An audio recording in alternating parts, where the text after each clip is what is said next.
The old house stood on a hill overlooking the town. It was a grand Victorian, with peeling paint and overgrown ivy.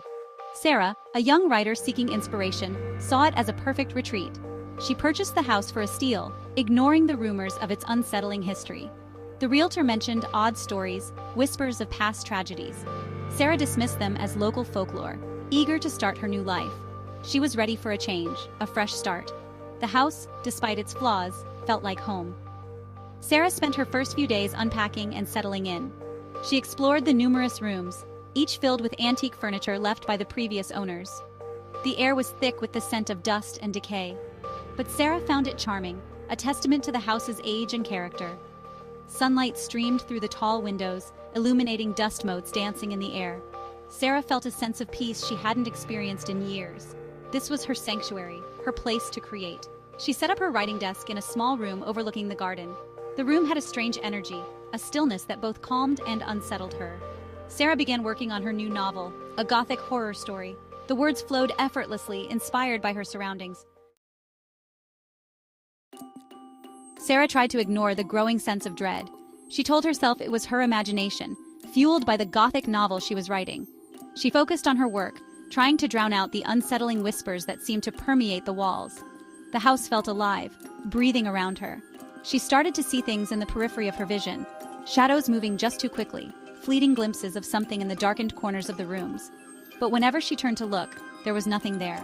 The whispers grew louder, more distinct. They sounded like voices, murmuring just below the threshold of hearing.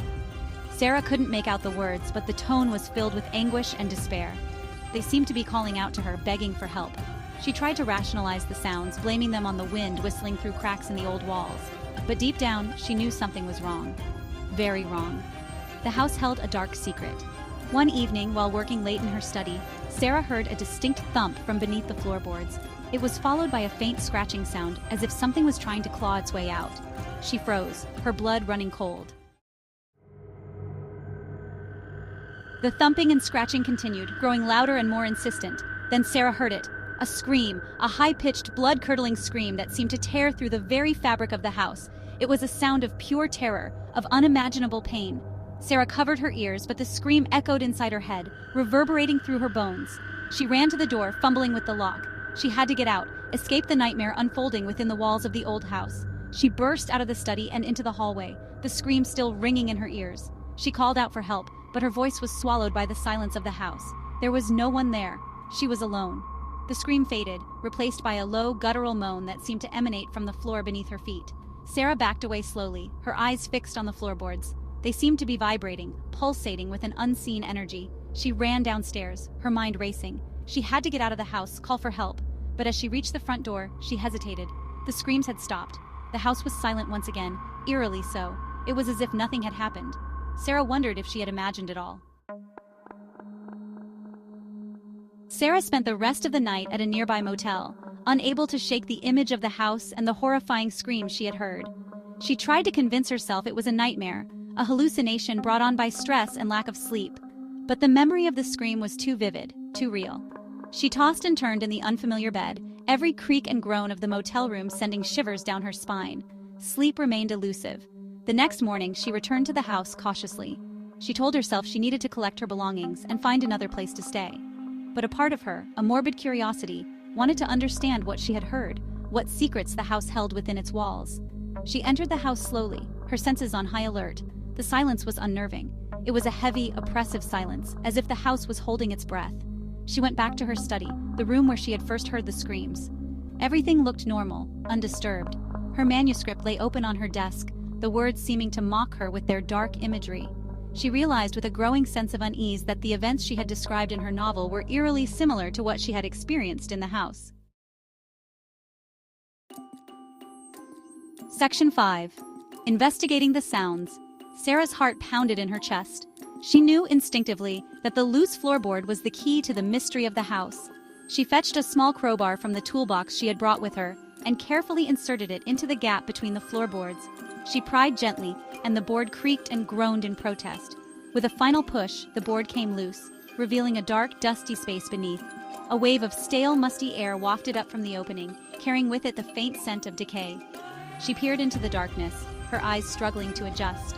She could make out a small, dirt-floored crawl space beneath the house. The space was cramped and low, barely tall enough for a person to crawl through. Sarah hesitated. A part of her wanted to run, to escape the house and never look back. But the journalist in her, the insatiable need to uncover the truth, pushed her forward. She grabbed a flashlight from her bag and switched it on, aiming the beam into the darkness.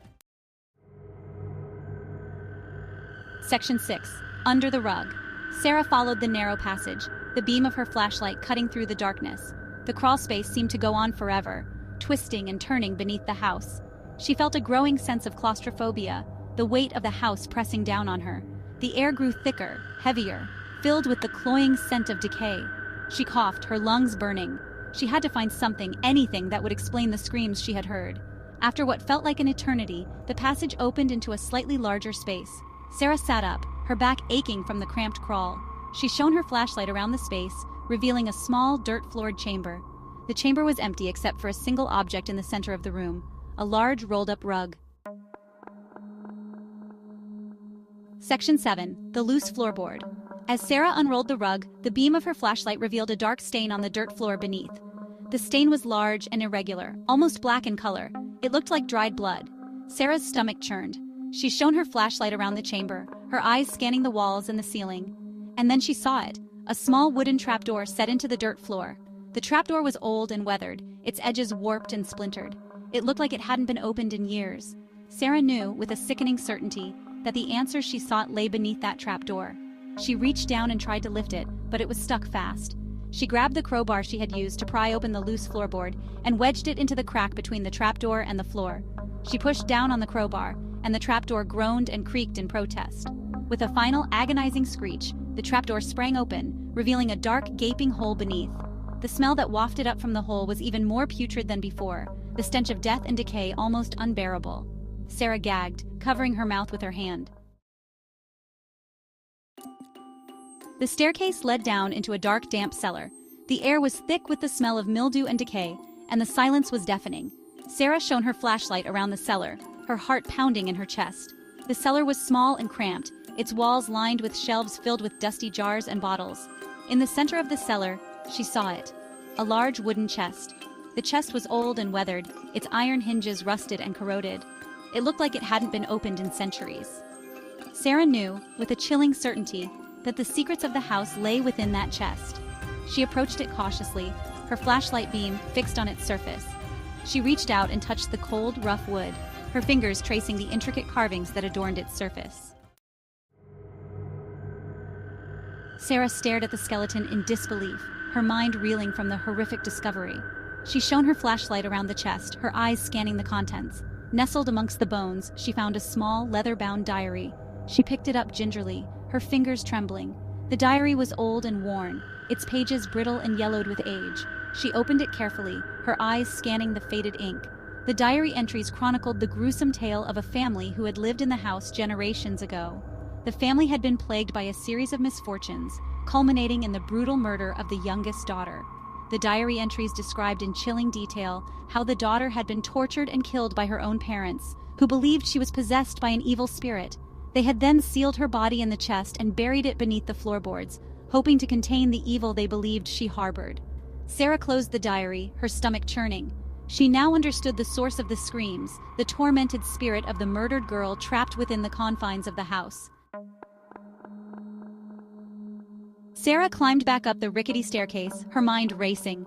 She replaced the trapdoor and rolled the rug back over it, concealing the horrific secret once again. She crawled back through the narrow passage, the weight of the house pressing down on her, heavier now with the knowledge of what lay beneath. She emerged from the crawl space, pale and shaken, the loose floorboard a stark reminder of the horrors she had uncovered. As she stood there catching her breath, she heard a noise behind her. A soft, shuffling sound, like someone dragging their feet across the floor. She spun around, her heart pounding in her chest. The room was empty, but then she saw it. Her reflection in the dusty mirror on the wall. It wasn't her reflection. The face in the mirror was pale and gaunt, its eyes hollow and dark. A skeletal hand reached out from the mirror, its bony fingers grasping at her. Sarah screamed, stumbling backward.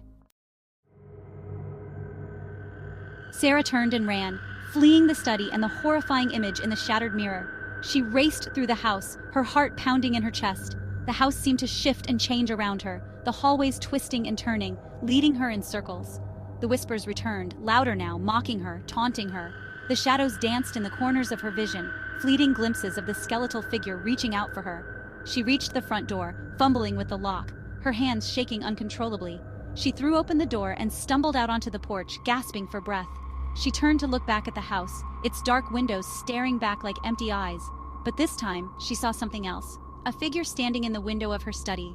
The skeletal figure, its hollow eyes fixed on her, a malevolent grin spreading across its face.